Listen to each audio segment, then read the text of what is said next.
నమస్తే, welcome to big Telugu TV. ప్రస్తుతం మనతో పాటు ఉన్నారు అనలిస్ట్ జగదేవ్ గారు. నమస్తే అండి. నమస్తే జగదేవ్ గారు, ప్రస్తుతం సమంత గారు జిమ్ నుంచి బయటకు వెళ్తున్నారు. ఆమె మనకు తెలిసిందే కదా, మన వీడియోగ్రాఫర్లు ఫోటోగ్రాఫర్లు క్లిక్ క్లిక్ అనిపిస్తారు, ప్లీజ్ స్టాప్ అన్నారు, ఆమె వెళ్ళిపోయారు. సో ఎందుకు సమంత ఎంత ఆరోగ్యంట్గా బిహేవ్ చేస్తుంది అంటున్నారు కొంతమంది. మరోవైపు తన లుక్స్ మీద కూడా మరి ఎంత బక్కగా అయిపోయింది ఏంటి, ఇంకేదన్నా జబ్బు ఉందా, కళ్ళు కూడా ఎర్రగా అయిపోయాయి, ఏదో వ్యాధి ఉన్నట్టుందేమో, ఇలా రకరకాల మాటలు మాట్లాడుతున్నారు. అంతకు మించి ఎక్కువ నాకు మాట్లాడాలనిపించట్లేదు వాళ్ళ క్వశ్చన్స్ని. ఏం చెప్తారు? యాక్చువల్గా వాళ్ళకంటూ ప్రైవసీ, వాళ్ళకంటూ ఒక ప్రైవేట్ లైఫ్ ఉంటుంది కదండి. అవును. సో దాన్ని మనం ముక్కు కొన వరకు వెళ్ళగానే ముక్కులో వేలు పెట్టడానికి ట్రై చేస్తుంటారు మనలో కొంతమంది. అంటే పోటీ ప్రపంచంలో మా దగ్గర ఫీడ్ ఉంది, మా దగ్గర ఇది ఉంది, మేము ఇలా క్వశ్చన్స్ అడిగాం, వాళ్ళని ఎరకాటంలో పెట్టాం, తిప్పి తిప్పి ఇన్ని క్వశ్చన్స్ వేసాం, నేను మొత్తానికి నటుడిని లేదా సెలబ్రిటీని నేను ఇబ్బంది పెట్టేశాను అనే జబ్బలు చరుచుకునే పరిస్థితులు వచ్చేసాయి. సో అందుకు ఆవిడ జిమ్కి వెళ్ళి ఆవిడ ముందు నుంచి అంతే పర్సనాలిటీ. హైట్ కూడా పెద్దగా ఉండరు, బట్ స్లిమ్గా ఉంటారు, బట్ హెవీ వెయిట్స్ జిమ్ కూడా చేస్తారు ఆవిడ. ఇప్పుడు కాదు, ఇంతకుముందు ఆవిడ ప్రీవియస్ లైఫ్లో సమ్ సెలబ్రిటీతో మ్యారీడ్ లైఫ్లో ఉన్నప్పుడు కూడా జేభేరి వాళ్ళ అపార్ట్మెంట్స్లో ఉన్నప్పుడు మురళీమోహన్ గారు కూడా ఒక సందర్భంలో ఇంటర్వ్యూలో చెప్పారు ఆవిడ చాలా కష్టపడుతుంది, చాలా ఫిజిక్ అది మెయింటైన్ చేస్తుందని. ఎందుకంటే ఆవిడ చాలా ఫీట్స్, కొన్ని రకాల మార్షల్ ఆర్ట్స్ కూడా నేర్చుకున్నారు. ఏది ఫ్యామిలీ మెన్ 2 సిరీస్కి సంబంధించి. సో ఎప్పుడు అట్లా మెయింటైన్ అవుతూ ఉంటుంది. దట్టు జిమ్కి వెళ్ళి వచ్చేటప్పుడు ఒక 1 అవర్ 1.5 అవర్ చేసి బాగా స్వెటింగ్ అంతా వచ్చేసి ఉంటారు. వితౌట్ మేకప్ ఉన్నారు. వితౌట్ మేకప్ ఉన్నప్పుడు ఎలా ఉంటారు? కొంచెం ఎవరైనా అలాగే ఉంటారు కదా.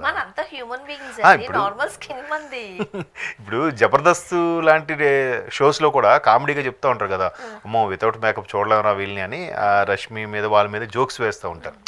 ఆబ్వియస్లీ వితౌట్ మేకప్ ఉన్నప్పుడు కళ్ళ కింద షేడ్స్ ఉన్నట్టుగా కనిపిస్తూ ఉంటుంది మనకి. సో వాళ్ళు బ్యూటీ పార్లర్ జనరల్గా ఈవెంట్స్కి చిన్న చిన్న ప్రోగ్రామ్స్ బయటకు వస్తేనే బ్యూటీ పార్లర్లోనూ పర్సనల్ మేకప్ కన్సర్న్ చేయకుండా బయటికి రారు. ఇప్పుడు ఈ షూటింగ్స్ ఉంటాయండి, సరిగ్గా ప్రాపర్ స్లీప్ ఉండదు వాళ్ళకి, ఉండదు. ఆటోమేటిక్గా నిద్రపోలేదంటే ఉదయం లేచేసరికి మన కళ్ళ కింద ఓ ప్యాచ్ లో డార్క్ సర్కిల్స్ లో క్యారీ బ్యాగ్స్ ఏవో వస్తాయి. సో అట్లా అంటున్నప్పుడు ఆవిడ ఏదో బిజీగా ఉన్నప్పుడు ఒకే వెళ్ళిపోతారు. అలా వెళ్ళిపోయినప్పుడు ప్రతిసారి పోనీ మేడం ఏంటంటే జిమ్కి వచ్చారా అంటే, అవును జిమ్కి వచ్చాను. చాలామంది అడుగుతుంటారు, థియేటర్లో ఏంటి సినిమాకి వచ్చారా అంటారు. థియేటర్లో కనిపించే కదా, సినిమా కాబట్టి థియేటర్లో దేనికి వస్తుంది చెప్పండి. అంటే ఏదో మాట్లాడేయాలి, అడిగేయాలని యాంగ్జైటీతో మాట్లాడుతూ ఉంటారు. సో వీళ్ళు మాట్లాడాలని అక్కడితో ఆగుతారా? ఏవో పర్సనల్ అఫైర్ల కోసం వెళ్తూ ఉంటారు. మీరు ఈ మధ్యన Raj D K and Raju series directors, అందులో రాజుతో మీరు చనువుగా ఉన్నారంట, ఎక్కడెక్కడో కనపడ్డారంట, ఇవి కెలుగుతూ ఉంటారు. ఏంటి మరి మీరు సెకండ్ ఇన్నింగ్ స్టార్ట్ చేయబోతున్నారా? మీ ప్రీవియస్ అతను ఎలాగో వేరే వాళ్ళని చేసుకున్నాడు కాబట్టి మీరు చేసుకోరా, మీరు ఎలాగే ఉండిపోతారా? మీ వల్లే రాజ్ వాళ్ళ వైఫ్ డివోర్స్ ఇచ్చేసారంట. ఇదొకటి. అసలు యాక్చువల్గా ఆవిడ ఎక్కడే స్టేట్మెంట్ ఇవ్వలేదు. ఆ మధ్యన ఏదో ఎక్స్లో పోస్ట్ చేశారు డిఫరెంట్గా. రాజ్ వాళ్ళ వైఫ్తో డివోర్స్ తీసుకున్నారు, ఎక్స్ వైఫ్ అంటూ కూడా మనం పేపర్లో చూసాము. కానీ ఎక్కడ రాలేదు కదా, స్టేట్మెంట్ ఇవ్వలేదుగా. అదే అంటున్నా అండి. ఇప్పుడు ఎవరో ఒకరు వాళ్ళ బ్లాగ్లో రాసుకుని ఉంటారు ఎక్స్ వైఫ్ అని, వాళ్ళకి కావాల్సిన వ్యూస్ కోసమో ఏదో వైరల్ కోసమో ఏదో రాస్తారు. ఇంకేం అవ్వకుండానే అక్కడ అసలైన వాళ్ళు రాజు, ఆయన ఎక్కడ స్టేట్మెంట్ ఇవ్వలేదు. ఆయన వైఫ్, ఆయన మిస్సెస్ రాజు ఎక్కడ స్టేట్మెంట్ ఇవ్వలేదు. సరే వాళ్ళ లైఫ్ డిస్టర్బ్ అయ్యి సమంత గారు ఎంటర్ అవుతారంటే సమంత గారు ఎక్కడ ఒక మాట మాట్లాడలేదు. ఆవిడ ఇంకెలాంటివి ఉంటాయనేమో ఉద్దేశంతోనే ఆవిడ చిరాగ్గా లేదు, టైం లేదనో, మేబీ ఆవిడకి ఏమైనా ప్రోగ్రామ్ ఉండొచ్చు, ఇంకా షూట్ ఉండొచ్చు, హడావిడిగా వెళ్ళిపోతుండొచ్చు. దానికి వీళ్ళు మళ్ళీ పట్టుకొని అడిగితే యారగెంట్గా బిహేవ్ చేశారు. అంటే ఒక 100 సార్లు ఆవిడ ఆగి స్మైల్ ఇస్తూ ఫొటోస్ పోజ్ ఇస్తూ మాట్లాడి ఉంటుంది కదా, ఒక్కసారి రిజెక్ట్ చేస్తే యారగెంట్గా బిహేవ్ చేస్తుందంట. అదే మోహన్ బాబు గారి విషయంలో కూడా అదే జరిగింది కదా. వద్దు నా ఫ్యామిలీ విషయం, మీరు బయటికి వెళ్ళండి అని అంటే ఒకటి మళ్ళీ మైక్ పెట్టుకొని తీసుకెళ్ళి దానికి పెద్ద క్షమాపణ చెప్పాలని చెప్పించుకొని, అసలు చూడండి ఎవరు తప్పు చేశారు, ఎవరు క్షమాపణ చెప్తున్నారు. మీ ఇంట్లోకి వస్తే మీరు ఊరుకుంటారా కొట్టకుండా? అది ఇప్పుడు ఆత్మరక్షణ అంట. వీళ్ళు కొడితే మాత్రం ఏదో మెదడు కదిలిపోయింది, చిన్న మెదడు చిట్లిపోయింది, మెడుల్లో అబ్లాంగడ బయటకు వచ్చేసింది అన్నట్టు మాట్లాడుతున్నారు. అంటే పర్సనల్, నేను అన్నది సెలబ్రిటీస్కి మీద ఏమైనా ఇన్ఫర్మేషన్ కావాలనే ఆతృత ఉంటుంది, కాదనట్లేదు. కానీ వాళ్ళకి ఇబ్బంది పెట్టకండి. వాళ్ళకి ఒక పర్సనల్ లైఫ్ పర్సనల్ లైఫ్ ఒకసారి నిత్యా మేనన్ ఆమె కూడా ఒకసారి ఇక్కడ జూబ్లీ చెక్ పోస్ట్ ఇక్కడ కారులో ఆగిందంటే ఆవిడ సింగిల్గా డ్రైవ్ చేసుకుంటే ఇంకా మొత్తానికి అందరూ మూగిపోయి నాన్న ఇబ్బంది చేస్తే ఆవిడ ఇలా చిరాకు పడి ఇంకా బయటికి రాలేదంట ఎంత ఇష్యూ చేసినా అట్లాగే వెళ్ళిపోయిందంట. ఓ నిత్యా మేనన్కి చాలా పొగరు, అసలు గ్లాస్ డోర్ కూడా దించలేదు, ఫ్యాన్స్ అంటే ఏమో మేము లేకపోతే మీ సినిమాయే లేదు. బయటకు వస్తారా వీళ్ళని మళ్ళీ కారెక్కే పరిస్థితి ఉంటుందా?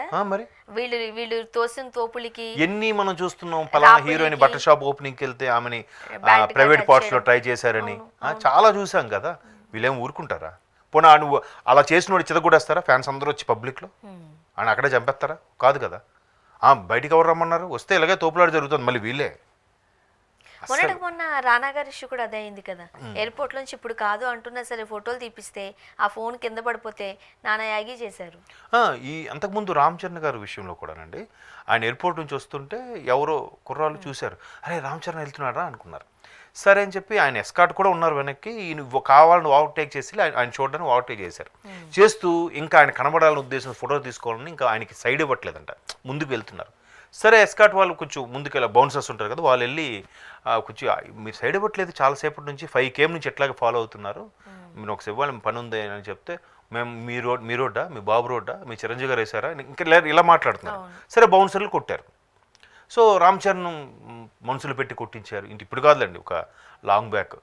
అంటే ఇట్లా ఉంటుంది, ఎవడైనా చేస్తే సెలబ్రిటీ అని వాడి మీద తోసేయడం.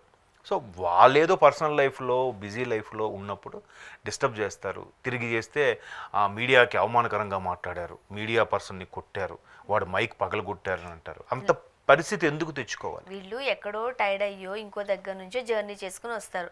ఆ టైంలో కూడా వీళ్ళు ఏం మేకప్ వేసుకోరు కదా, కాస్త ఆ జిడ్డు మొక్కమో ఇంకోలోనో ఉంటుంది. చూసావా ఇలా అయిపోయాడు, ఏ జబ్బు వచ్చేసింది. మీరు బాగా గుర్తు చేశారు. ఎలా అయిపోయాడు అంటే ఎన్టీఆర్ గారు కూడా రీసెంట్గా Arjun son of Vyjayanthi audio ఫంక్షన్కు ప్రీ రిలీజ్ ఈవెంట్కు వచ్చారు. వచ్చినప్పుడు కూడా నెక్స్ట్ ప్రశాంత్ నీల్ సినిమాకు వార్ 2కు సంబంధించి ఆయన బాగా స్లిమ్ అయ్యాడు. స్లిమ్ అయిన తర్వాత మొత్తం హుడీ లాంటిది ఏదో వేసుకొని వచ్చాడు ఆయన. సో బక్కగా కనిపించి ఎన్టీఆర్ ఎందుకు ఇలా అయిపోయాడు, ఏమైంది అంటే వెంటనే దానికి ఇంకో పోస్టులు పలానోడు పలానా డిసీజ్ వచ్చిందని కూడా రాసేస్తున్నారు కదా. అది తప్పు కదా. ఇలా చేసే వేణుమాధవ్ లాంటి వాళ్ళని చంపేశారు కదండి, కమెడీ వేణుమాధవ్. ఎంతమంది మొన్న ఎమ్మెల్యేని కూడా చంపేశారండి బాబు, వీళ్ళ అత్యుత్సాహంతో. మాగంటి గారు హాస్పిటల్లో ఉన్నారు, ఇంకా అంటే ఐసీయూలో ఉన్నాడు, కొన ఊపిరితో ఉన్నాడు, అప్పుడే చంపేశాడని చెప్పి చనిపోయాడు అని చెప్పి బాధపడుతుంది కదా. అది వీళ్ళని ఏం చేయాలి? అలాగే వేసే వాళ్ళని ఏం చేయాలి అప్పుడు చెప్పండి? మోహన్ బాబు లాంటి వాళ్ళ గారి మీద కేసులు వేసి క్షమాపణ చెప్పించుకుంటే వీళ్ళు కనీసం ఇట్లా తప్పిదం అయ్యింది అనుకోకుండా వేశాను ఒక్కడు కట్టసీగా వేశారా? అట్లీస్ట్ ఒక స్క్రోలింగ్ వేశారా? లేదు. చాలా సందర్భాల్లో చంద్రమోహన్ గారు బయటకు వచ్చి నేను చచ్చిపోలేదయ్యా, నేను బతికే ఉన్నాను, నన్ను చూడండి అని చెప్పుకోలేదు. అంతే. చాలా బాధ. చాలా అరే మీరు వేసేస్తున్నారు, మళ్ళీ జబ్బులు అంటగడ పెడతారు, నువ్వు ఎందుకు ఇలా అయిపోయావని అంటారు. వాళ్ళు ఏం కష్టమో మనకు తెలియదు, వాళ్ళకి ప్రైవసీ ఇవ్వము. కష్టం చెప్తే తీర్చుతాడా? తిరిగి మరి కొంచెం పుట్టుక మాటలతో చంపేసేయడమే తప్ప ఇంకేదో రాసేస్తూ ఉంటారు. వెనకటికి మా మిత్రుడు కథ చెప్పాడులేండి. ఉద్యమం టైంలో ఒక అమ్మాయి చనిపోయింది, సూసైడ్ చేసుకునే సంథింగ్. ఇంకా దాన్ని 7 రకాల రీజన్స్ చెప్పాడు అనమాట. ఒకడన్నాడు ఎవరితోనో ఏదో తిరుగుంటుందిరా, చెడు తిరుగులు, అందుకే సూసైడ్ చేసుకుంది అన్నాడు.